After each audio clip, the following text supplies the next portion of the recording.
إزاي تسرّع الكمبيوتر بتاعك؟ تعالَ كده اضغط على Control Shift Escape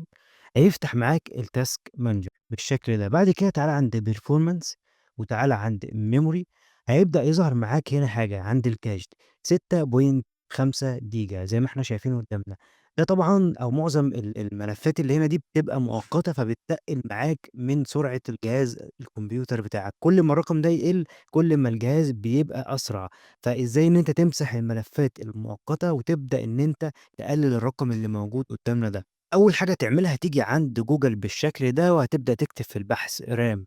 ماب بالشكل ده، وبعد كده هتخش على موقع مايكروسوفت زي ما إحنا شايفين كده، وهتعمل download للبرنامج ده.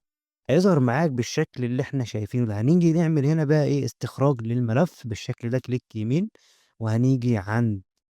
extract بالشكل ده ونقول له أوكي، هيبدأ يخرّج معاك الملف، هتيجي عند رام 64 اللي هي دي، اضغط double click وابدأ إن أنت ثبّت البرنامج agree هيظهر معاك البرنامج بالواجهة دي، ركّز كده عند الكاش هنا موجود 7 جيجا، تعالَ كده عند empty واختار